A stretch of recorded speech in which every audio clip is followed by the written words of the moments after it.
weekend. I know we got some in Toronto, Jess got some in New Jersey. We got an amazing topic today as we're kind of leading into our big show tomorrow. So, you know what, guys? Let's get started. Yeah, let's do this. Welcome to the HPLS podcast. Live, relevant, and high performance information, conversations, and education weekly.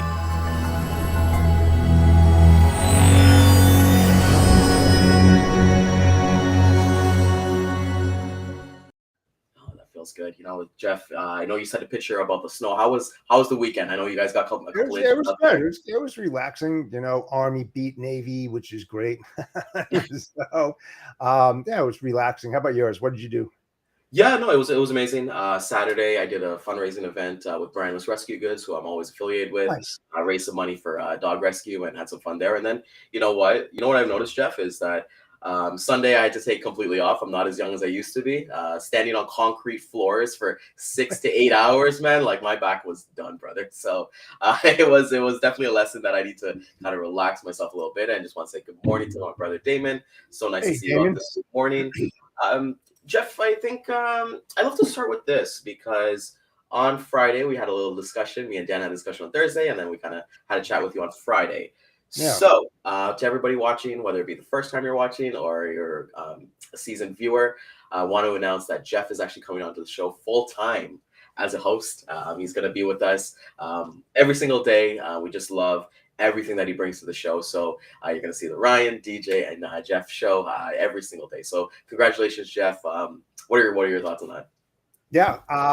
Ryan, DJ, and myself. Isn't it Dan? Dan, sorry. Yeah. No, but DJ will pop in every once in a while, man. He's a good man. Love that guy. And I'm glad that DJ is joining us tomorrow, man. It's going to be a lot of fun. I mean, he brings the smiles. Definitely the man brings the smiles to the show. So that I can guarantee, but it is going to be unbelievable. The lineup of guests that we have, the topics we're going to be talking about, it's just going to drive, oh my God, so many things that people have never thought of before. It's going to be fantastic. I mean, I don't know what else to say about it. Without giving it too much, I know at 9 o'clock, once we go live, we'll talk about the whole schedule and stuff like that tomorrow. But, it's something that I know you and I, we weren't on it last year. So right. Just the veterans are there to kind of lead us with Dan and DJ. So we're looking forward to it. There's a lot of a lot of our personal friends are coming on here to spread their knowledge, and that's yes. The one thing that we can kind of get. So, Jeff, I want to kind of get into our Monday Mayhem topic with you. Yeah. I know for me personally, and kind of looking at everybody else, I think really this is one of the last weeks before basically kind of close up shop because freight. It depends on what's kind of going on, right? But I want to do a little reflection today with you. So I'd love to talk about the 3 moves that you made in your business this year in 2022 to propel your business forward. Yeah, and that's a really good question, and I'm almost positive that the people that are watching, even Daman, Lisa, Scott, I'm sure that they made some changes as well. I mean, it comes with the territory, right? You have to reevaluate yourself, like we're doing right now, because the end of the year, it's ending, and we're starting a whole brand new year. So we're planning, we're trying to figure out what our business is going to look at now and what we're going to bring to the table next year. And some of the things that I did, I spoke about this months and months ago. I hired a ton of people, because I thought at the time that, it was the best move that I could make as a business owner to help build profits and revenue. And it was actually quite the opposite. The drive wasn't there. I didn't see it. They didn't have the foresight that I saw, and I tried helping them and everything, but they were just coming in and doing what they needed to do when they wanted to do it. It wasn't something that, feast or famine kind of deal, So I got rid of them. And then I have a consulting business as well. And I got into parcel audits. And I started talking to people, making cold calls and talking to other agents and stuff who don't dabble in that area. And the next thing you know, I ran into my partner. He wasn't my partner at that time, and we just hit it off. And we had the same mindset, the same drive, the same ambition, what we wanted to do, how we wanted to do it, when we were going to do it. and we've been killing it ever since. And I would say probably about May, and the year just took off. Less people, more revenue, more fun, more drive, more determination. Those are like the two biggest ones that happen over the year. And of course, getting back in the air, traveling, going and seeing my clients, logistics, right? So went down to Dallas, and while I was down there, I was like, holy cow, I've got other clients down here. Let's go visit. And so I did. I saw their operations because I'm an operations guy, at heart. And I love seeing how customers operate and what they do on a daily basis. So it just opened up more horizons for me in order to go in there and give them some value, which is what we try to do every day here on the show. So yeah, those are the three biggest ones for sure. Pandemic just killed everybody, where nobody could go out and see the clients. And everything that we did, Ryan, was what we're doing right now, webinars and restreams and whatever we needed to do to communicate. But there's nothing like face-to-face, my friend. You can read people so much better than you can read them right now. Between you and I, and if they're dabbling with their fingers, or or they're moving around, body language and all that, you just can't read that. So it was so good, man, to do that. How about you? What were your three biggest things? Yeah, actually, before we kind of get into that, because I really like the points, I kind of want to elaborate that a little bit more, especially when you're talking about, hey, one of the first moves that you hired a bunch of people and they didn't pan out. For anybody who's in that position, or like they're going to be in that position where, hey, they're a business owner, and they're going to have to bring on people because they don't want to be working 24 hours a day. What are some tips in like when you were kind of going through that process and understanding maybe metrics and different things like that with them not working out? What are some key factors that you looked at? Yeah, the key factors is one, drive and determination. It's a huge switch, Ryan, when you go from a salary position to a commission base, because a lot is on the line. Some people, and I've seen it because I've been in industry for a long time, is that they just take a seat and they sit there and they collect. There's no real big drive because they know they got a paycheck at the end of the week. And I'm trying to make things as simple as possible. But when you go onto full commission, that's a whole different animal. It kind of, and I say it, and Dan kind of beat me up the other day, separates the boys from the men, on that, because people say, oh, I'm really good at what I do. I can do pretty much anything. But when things are on the line, how true is that statement? If you believe in yourself and you're confident of your abilities, why wouldn't you want to switch from salary to commission? And that's what I found out, that a lot of these people who said that they were really, really good. And again, I couldn't do anything. I couldn't meet them in face to face. We had the pandemic, we did it everything, by email and phone calls and everything. So there's a lot of things that were going on. So, it's very difficult. The only way to really do this is to have that face-to-face meeting. If it's really going to be worth it for your company, because that's going to be the determining factor. And don't try to hire hundreds of people thinking that everybody's going to do $1 million each. It's not going to happen. It's just not going to happen. So my advice is be smart. I was stupid.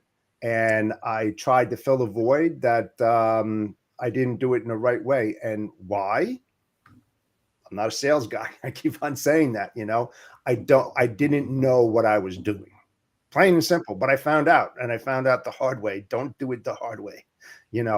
Seriously, think about what you're doing before you do it. And when you're kind of mentioning that, one thing that I've always kind of talked about is, especially when you're a salary rep or something like that, you're basically doing someone else's dream. Right? Like when you own a company, it's your dream, and one of the things that I've kind of like realized is like, you can't sell somebody on your dream. You've got to involve them and find out what their dream is. So like if you're kind of finding somebody and they're like, hey, I want to do a certain GP figure, or I want to be a director, or I want to do different things.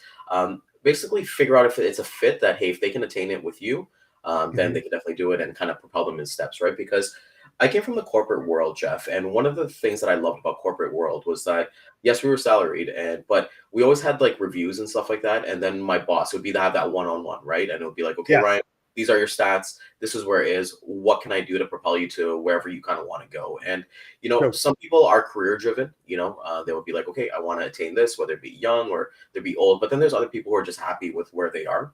And they're just like, look, I just want to be where I'm at. What does it take to cover my salary? Okay, I'm going to do that. I have no idea of kind of wanting to move forward. I just want to stick in this job 10, 15 years and then I'm done, right? So I think that's really implorable, like especially if you're bringing people on the team. And Daman brings something here because when you're kind of talking about the team retention and then find your grooming partner, things like that, I thought about like kind of Damon's mission, right? And he kind of mentions like people over profits every single time. And he says here, don't be scared to keep trying. If you give them a first, second, third employee, then you'll never know the true outcomes you're after. Just like sales, you got to keep going no matter what the experience is, right? And I think, Jeff, what are your thoughts essentially on? I agree. I agree with you 100%. And here's the takeaway, because I've been doing it for a long time. Everybody knows that. I wouldn't know what I know today if it wasn't for the excellent bosses and the corporate world in which I worked in, because I just learned a plethora of things, a lot more than other people. And the bosses that I had at that time, they opened up that door. They showed me, they directed me. I shouldn't say that they showed me, because, and that's what I bring to the table too. They didn't show me how it's done. They told me, here's the water, how you're going to get to it to drink, and just that openness, of figuring out, creating things, solutions and work instructions and process improvements and all that. That was me. It wasn't them. They didn't say, oh, change this and change that and do this and do that. We had a goal. We had an objective that needed to be met no matter which way. He didn't care how I got to it, because the end result is the end result. Did it bring revenue to the company, or did you lose money for the company? That's the end result. And I was lucky enough, that I had that direction where I was very successful in that area, where I just drove cost out and saved, some major companies a lot of money. I wouldn't have been able to do it, Ryan, without those guys. And they know who they are. And if anybody wants to look at my profile and look at the recommendations, those are the gentlemen that helped me to be who I am today. And I am thankful for it, because that's how I was able to do this. A lot of them, the only two guys were sales guys, but I wasn't in that area, but they talked to me all the time and helped me to get to where I needed to be. And I'm very thankful for them. And they're some of my best friends. This is the career that we're in, you can make a lifetime of friendships. And I've been in this business more than I've been, you know what I'm saying? I've been in this business like 3/4 of my life, when you think about it, up to this point. And it's just such a rewarding field. And I'm so happy that I met these gentlemen. And you know what? That's important with me, because for me, one of my biggest moves this year was figuring out an inner circle, right? And I think that was because I was always really good at what I kind of did, but it was just I kind of needed that guidance to kind of get to the overhump, right? And the one thing is that I'm a big sports guy, right? And the one thing with athletes is hey, they can get to a certain point, but then they're going to bring in trainers, or they're going to bring in coaches, and they're going to bring in different people here. Because what I've noticed, Jeff, is, coming to a sports analogy, you can be the greatest athlete, the greatest scorer, the greatest whatever. You could be the best, but that doesn't mean that you're going to be a great coach. And that's what I've kind of noticed too. In our industry, we kind of noticed that the top salesmen or top saleswomen, they usually go into that managerial role, and they're not supported of how to be a manager instead of being a salesperson, right? And I think that was for me, just to kind of figure out what my inner circle is, where I kind of want to be around. The number two thing is that I went full agent. I believe it was the middle of this year. So I went from salary to agent, and it's made me be more conscious and want to actually put more efforts in what's going on, because not to be morbid or anything like that, but when you're in a full commission role, you basically eat what you kill, right? So it's hey, if I don't do this, who's going to suffer, right? And I've learned that from Dan. And even when we're doing the two choices and things like that, that's been so big for me, to understand hey, just one more email, just one more call, just one more thing, it just it's like that old adage, eat or be eaten. Yes. Plain simple. That's it. Yeah. Well, at my first company, there was actually kind of cool. The owner had I think 12 commandments, just as a joke or anything like that. And one of them I'll always remember is what is it? You're either growing or you're dying. And I thought that was the one of the impactful ones. I don't even remember the other 11 to be honest, but that's the one that I definitely like. I personally love, and it's been something that I've looked towards. And even for me, is the third one, the third big move I think I took was basically always being a student of the game. Like I could always learn from different people. Like you and I have had discussions. I look on LinkedIn and I learn from other people before of looking at them as competition. I post a lot more on LinkedIn. I do a lot of videos to customers and prospects. I just kind of want to be different, as opposed to just being that standard guy. Hey, I got trucks. What are you doing? And kind of being that 15th annoying call in a day rather than being a resource, right? So just being an ongoing student, and I'm still going to be there. And that's the cool thing with being about a student, that I've learned from you, is that even you said, like, you're even if you reach the top of Mount Everest, you're still not happy. There's no end game for you. It's just, hey, when I retire, right? When I retire, that's what's going to happen. So That's it. for me, That's it. Something. I mean, I love what the metaphor there is that if you want to grow, you have to eat. It's the same thing. If you're a plant, the only way that plant grows is need watered every single day. Yeah. So make believe that you're a plant, right? And that water is knowledge, and that knowledge needs to be, accessed on a daily basis, because the supply chain and logistics industry is changing at a rapid speed compared to when I started, and the progression of it and where we're going. You got to be on top of your game. You got to read a lot of periodicals, read content from your competitors and friends and associates on LinkedIn. I said it before, take that content, create your own analogy based on what's out there, and take your experience and your knowledge and enter that, or put it in to what has been stated, and create your own, and then whatever you create, fall back on it and commit to it. Just don't do it for the sake of posting something that you don't believe in. If you believe it, print it, let people read it, and let people give you those comments back. It makes you a better person. It helps them to be a better person, because it makes them think, because it's rhetorical, right? So if you post something that they're not in agreement with, guess what's going to happen? They're going to say something or comment on your post that you posted on their post, and that's just the way it works. It's just a vicious circle, because everybody wants to be on top. It's just, like I said, eat or be eaten. It's not saying that, we're trying to downplay their business or as a professional or anything, but it's that engagement. It's just the same way as you would as a customer when you're sitting down there. Think about it, right? You're having these discussions. You may not like what he or she is saying, and vice versa, but then you're going to come to an agreement, to agree, to disagree, to build those relationships. And that's why we have so many friends and associates on LinkedIn, because we all can agree to disagree. We're not going out after each other and trying to kill each other, And that's what I love about the industry. It's a very small industry, it really is when you think about it.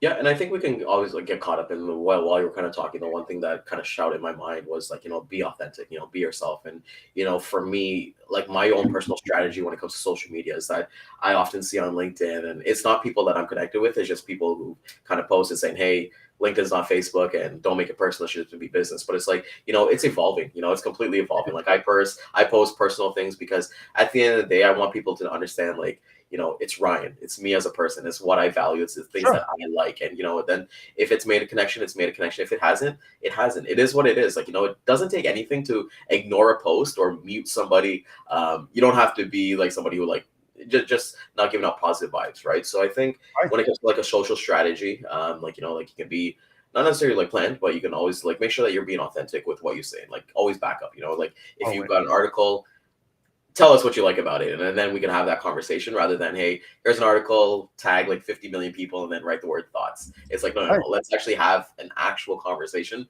about it, and then we'll learn from each other. Because Jeff, you and I have conversations offline, and I've learned so much from you. And it's like, when you look at it, we're competitors, right? But at the end of the day, we're not. So it's amazing to think about what we can bring in. With Daman kind of mentioned, you always keep growing. If you fail once, fail twice, it doesn't matter. Just keep going.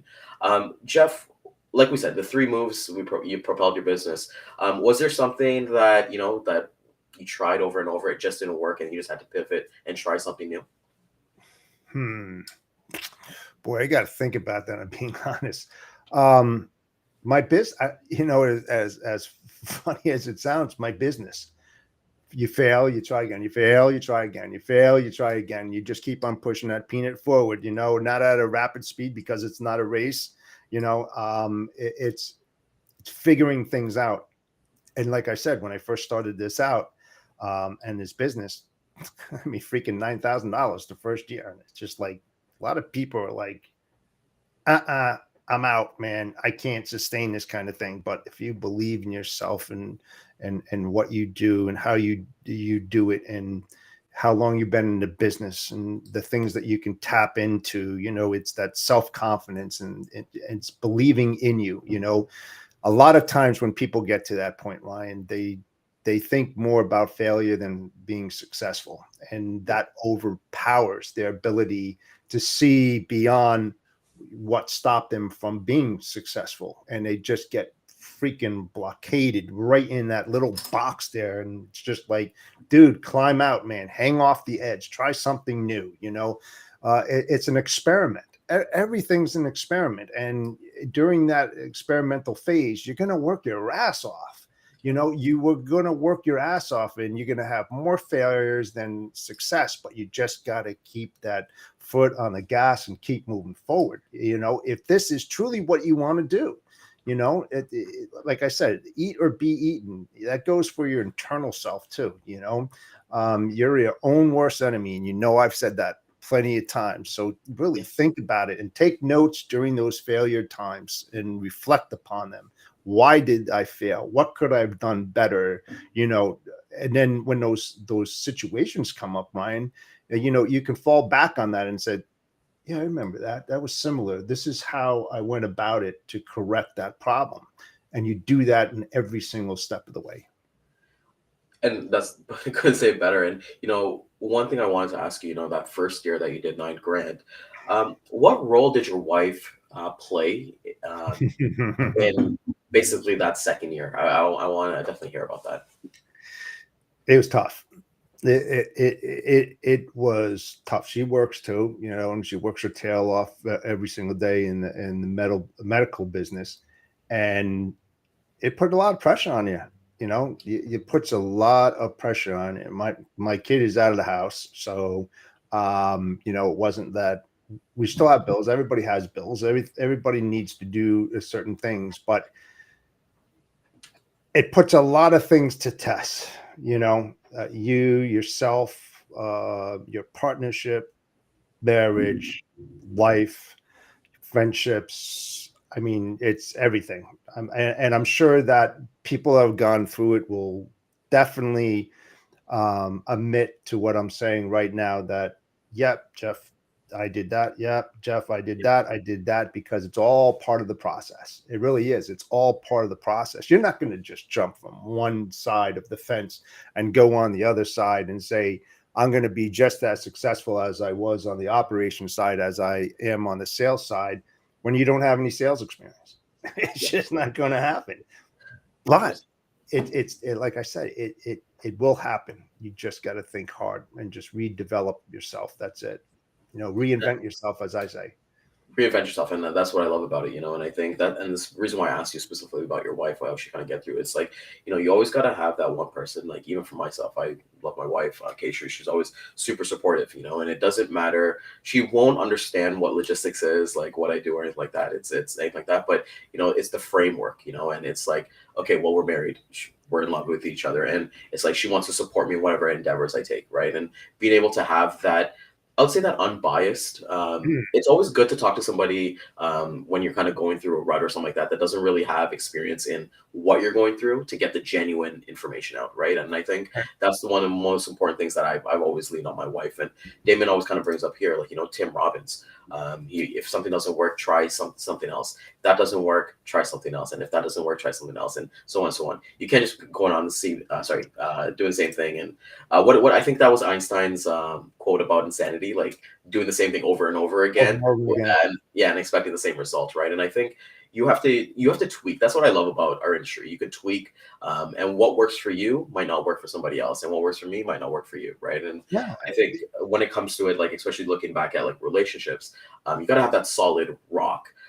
Jeff, you like you said, you had that 1 year, the $9,000. Then the second year, obviously, I would assume everything kind of boosted, and then you kind of went laser focused.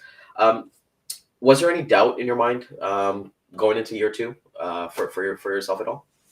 Sure. I'll be honest. Because you reflect upon, holy crap, man, did I have a horrible, what is this year going to do? And during that whole process, when you're doing it and you're developing something good, you always reflect upon that. And it's like, I know where I started. I know where I went wrong. I know where I went very well. I know the certain little steps that I did, that to bring in the resources and to make those critical decisions that just, 1,000% increase. I mean, it's crazy. I didn't expect it. I just put the foot on the gas and said, I don't care what kind of obstacles are in front of me, barriers, whatever you want to call them. I'm going to bust right through them, man. I'm going there at 1,000,000 miles an hour, and there's not a damn person in the world that's going to stop me from reaching what I need to do. And that's what you got to do. I mean, seriously, that's the only thing that you need to do. And go back to what Daman said with Tony Robbins, and Einstein. And what was that saying again? If it doesn't work, try something else, and so forth and so on. Right? Yeah, you can't keep on doing the same things over and over and over and over again, because if you do, you're just exemplifying failure, and you're duplicating that. You've got to make those changes, and you have to understand what caused that failure, like I said in the beginning, in order to retry and bring something else into the playing field, to score that goal that you really need to do. So you just got to be careful, and take a lot of notes on yourself, nobody else, on yourself, and what you were doing during that whole process. It's like when I started, I told you before, when I started my business, it all started on a napkin in a diner, and I just started scrolling stuff, and I still have it today, because it reminds me where I was and what I needed to do, and I hold it, close to my heart, because I'm doing pretty good, and it's going to get even better next year. I can't even fathom if it comes true. It will come true. I shouldn't say if it doesn't come true, it will come true. But yeah. Think about it, and then as you're kind of talking, I think about like you have to learn before you can earn, right? And you have to be able to like level up, and it always comes back to like being a student. So we've talked about top 3 moves for this year. We talked about maybe some doubts and things like that from like the previous year when you first got started. I know we'll dive deeper into this coming to the end of the year, but just as we're kind of having this discussion right now, Jeff, what's one thing or one area of improvement that you're looking forward to 2023?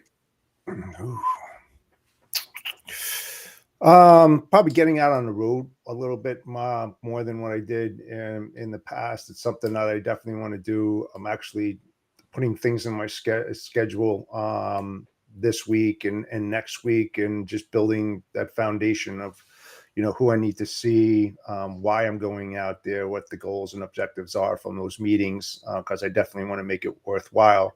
And like I said before, the toughest thing is that it was easy to go to Dallas and come back on the same day. I may do the Southern California. It's been 20 years since I did that on the same day, because it's a long freaking day.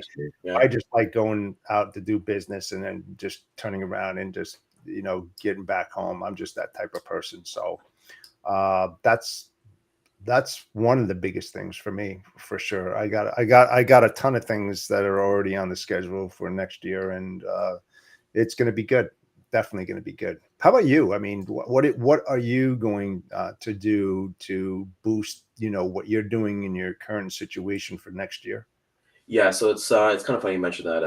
That I've been doing a lot of research on something called monk mode, MONK, and basically what that is that you basically set a time in terms of like you're achieving your goals, and you don't let anything get in the way of it. So my plan for next year is going into monk mode, and what that's going to look like for me is bringing down my cell phone usage to 1 hour a day maximum, ensuring I'm doing a 30-minute workout every single day, 2 liters of water, and ensuring that every step that I do, like with Rico and everything like that, is propelling my business forward. And I do have some targets that I want to hit within that. But my plan is for the first 6 months, so from January to June, go all in, and I'm talking all in, 200 to 300%. June, July, August, basically not saying to take 3 months off, but prior work will become maybe my fourth or fifth option. I'm going to enjoy. I'm going to travel. I'm going to do it, basically go through the enjoy the fruits of what I've done in the 6 months. So within that 6 months, I'm going to hit my yearly goals in those 6 months. And then the last 3 months, I'm basically going to do a balanced effect. So work kind of bumps up to number 2, and then do it again for the next 6 months. So it's going to be focus. It's going to be getting off a dopamine detox. So I know we kind of get even simple things like, like getting rid of Netflix. It sounds extreme, but I've seen some YouTubers and some people that I look up to do it, like Jay Shetty. Shout out to Jay Shetty. He's coming to Toronto. My wife got us tickets to go next year in Toronto. So we're going to be looking forward to that. So that's for me. It's just really, if I could say in a nutshell, and I'll ask you this as well, but the number one word for me next year is going to be focus. So Jeff, what's your word for next year that you're going to, one word to summarize your 2023? Oh, wow. It may be selfish, but me, I would say, because, I definitely agree with a lot of things that you say. I got to lose so much weight. I'd love to lose 50 pounds. Serious. I mean, I know what it takes to get there, and it was agony because I did it once before I blew my knees out. And it's something I definitely have to do. I have to start taking care of myself. And I said this several weeks ago, if you remember, and it's like, yeah, that's part of the goal as well. And it's going to be difficult. A lot of changes, it's not like change just to do it. If you make the change, it's a life change, Yes. life-changing event that you've got to maintain. I'm not getting any younger, and it's going to be more difficult and difficult as years go by, to get that weight off that I need to do. But I know that it's not good for me. And, those are the downfalls, Ryan, when you're creating a business and creating something good, that something suffers, man. Yeah. It's all about sacrifice. And then you get to that point where you're saying, you know what, I am where I need to be. Now I can do something different, but still maintain, the structure and the goals and objectives, because again, there is no finish line on that, but just do that balance, create that balance that you need, to make a 23 a better year than any other year. Yeah, and you know what? Like I had a discussion with my ops guy, and he was like talking about, his kind of outlook for like next year and things like that. And it's like it's amazing to have those ongoing conversations with your actual team. Carriers have those with everybody because like we can always set goals. And Jeff, one thing that when I was researching the monk mode is that a lot of people, they set their goals to like money or like revenue specific. One of the mindsets with monk mode is that you set your goals based on action, right? Like, you're going to, let's say you're prospecting new customers, you're going to know how many calls it takes to acquire one customer. Oh, definitely. Well, how many emails, what's going to work. So it's like, okay, if it's going to take me 100 calls to get one customer, do you want to get 5 customers? You know what it takes to get those 5 customers, Exactly. Right? And it's important to understand the action behind it, not saying that, hey, I want to get some customers. Okay, well, what are you going to do behind it? And Lisa kind of brings up a question here for you, Jeff. What new habits do you need to do, Jeff? What new habits do I need to do? Stop eating junk food. It's really funny. Like when I was running 35, 40 miles a week, in my early 50s, I was running actually a high 6-minute mile at that age, which wasn't that bad. And then I got down, I was like 240. I got down to 171 pounds at a 44-inch waist. I went down to a 32-inch waist, and I worked my tail off like I do in my job. And so it's funny, and we won't get into it, but my good friend who's coming on the show tomorrow, I was at his house, and he goes, Jeff, man, you look horrible. You look gray and stuff like that, right? Because I mean, I was trimmed. And so I started putting the weight back on again. I was like, I don't blame Greg, but other people were like, you look too skinny, man. You're 6'4.5", almost 6'5" at 171 pounds. But I felt great, man. I felt fantastic. I mean, I could float on my feet, and I don't want to get down to there, but I want to get down to about 190 pounds. I mean, I'm over 230 again, but just certain things, eating habits. I was a huge smoker a long time ago. I don't know if everybody knows this, but I'm a very driven person, and my dad died of lung cancer. My grandfather died of lung cancer. They were smoking like 1.5, 2 packs a day. I was smoking 4 packs a day. And when I was in a bar, I was up to 5 packs a day. And I wouldn't be here today if I didn't quit before my daughter was born. And I told my daughter before she was born in my wife's womb that she would never, ever, ever see me smoking again. And I took a fresh pack of cigarettes, threw it out the window, and I never went back. So it's those are the. I'm a competitive person, and I compete within myself as well as others. And if I get set in my goals, I do it. It's not words to me, man. It's things that must be done. So non-negotiables, and I think what Lisa's kind of like mentioned here, like even for me, I'm gonna be working on my fitness as well, and certain specific goals that I kind of set is like to daily, right? For me, getting 120 grams of protein every single day, eating the same meals when I go to the grocery. I know people kind of think it's like a boring, and like I truly believe in you eat for fuel. But don't get like I know people like work out for like 6 days and then they have that one cheat day and then they feel like garbage, right? And they binge on all these different things. So I think for me, what's important is like understanding where I want to go, make sure I take in the right vitamins. And how the way that I'm going to test it is like getting a blood test at my doctor like every quarter to make sure that hey, my levels are where they need to do, right? And I think that's where, because we often, when we think about losing weight, we think the scale is like the end all, but it's not. You can feel how stronger you're getting. So many times I put on jeans and I'm like, oh my God, like these jeans fit a lot looser than they used to fit, or like t-shirts and things like that, right? So even for me, it's simple habits, Lisa, like getting your water in every single day. Like I think everybody should try to at least get 2 liters of water in every single day.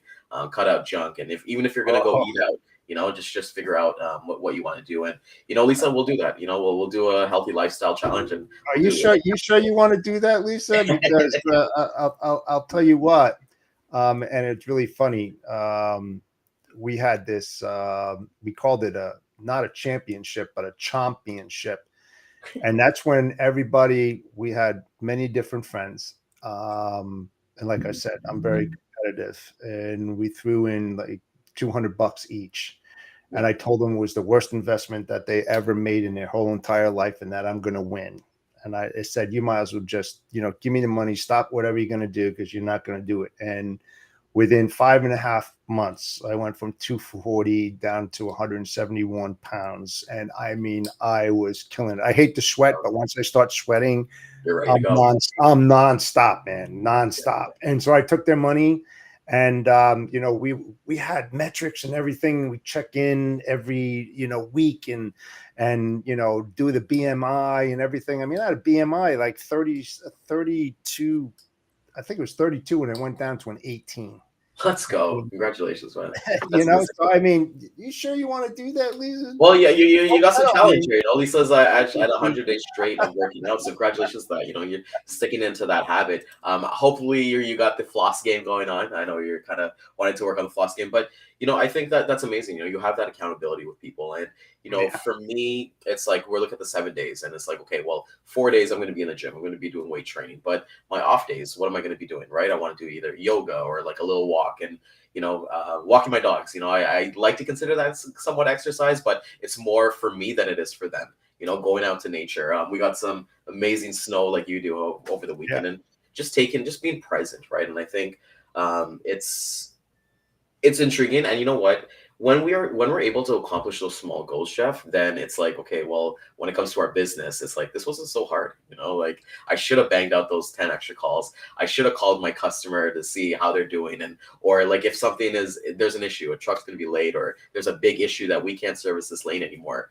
Eat the frog. Go have those conversations, because it's not, you're not going to die from it, right? No, so, you're not. And I did that. It's like, you have to be on top of your game. And like I said, you have to say the things to your customers that they don't want to hear, and definitely what they want to hear. That's what builds relationships, and you got to beat them to the punch. Don't let them recognize that something's not working. Recognize it first, tell them that it's not working. And if you need to pull out, you pull out, and you tell them pull out. You get more respect as a business person that way than just letting things go awry and not doing anything about it or responding to it. And then saying that the customer reaches out to you and saying, you know what, your service sucks. You hardly ever, you hardly ever reach out to us. You don't talk to us or anything. And especially when things go wrong, we find out before you do, kind of thing. Don't go in that area, man. Be on top of your game all the time, and figure it out. It's okay to back off. It's okay to lose it. It's all right, but it's doing the right thing, and your customers will recognize that, and they appreciate it more than. And I had, a couple that I did that, new carriers getting on there, they say what they can do, but couldn't do what they say. And, I gave them a few loads, and then I just said, call up customer and said, it's not working. It's just not working. We fixed it in other ways, but it's just the things that you need to do. That's what a good business partner does, And that's taking accountability, whether it be in your business, your personal life, and everything else, mentally, spiritually, and like that. So, Jeff, tomorrow it's going to be a banger. Had an amazing episode with you. Today was awesome. I genuinely always love the conversations that we have on air and off air. So I'm so thankful for you, my friend. Tomorrow, we got the big 12 days of Christmas. We'll get to start at 9 a.m. and then we'll run through the whole program. So we won't spoil it here, but we want to thank everybody for coming out this morning. Even if it's your first time watching or you're a seasoned viewer, please like, comment, share this with anybody that you think can bring some value. And we'd love to hear, drop in the comments or shoot us some DMs. What are the 3 moves that propelled your business forward? And we'd like to kind of get feedback from everybody, because like we always say, we could learn from everybody. So want to thank our corporate sponsor, Daman at Centurion Trucking. I know they are looking for agents in Canada and the US, and they are paying commissions up to 60%. So Damon's a great person. Definitely hit him up and see what they're all about. Jeff, let's take it home, brother. Let's get ready to rest for tomorrow. We got some Red Bulls. We got some coffee. We'll get ready. Get some Red Bulls and coffee. Yep. Who knows? Maybe the bodacious Santa or elf will show up tomorrow. Who knows? It'll be a lot of fun. All right, everybody. Take care. We'll hit the replay again at 3 p.m. LinkedIn, Facebook, Twitter, and YouTube. And we'll see you guys tomorrow. Take care. All right. Centurion Trucking, our motto is people before profit. Today's market requires more transparency, consistency, and focus on what our clients need to win. Centurion Trucking and American Logistics are poised to help their clients achieve and surpass their targets. If you're looking for a team that honors your needs, dreams, and aspirations, then get a hold of Daman at American Logistics or Centurion Trucking and start designing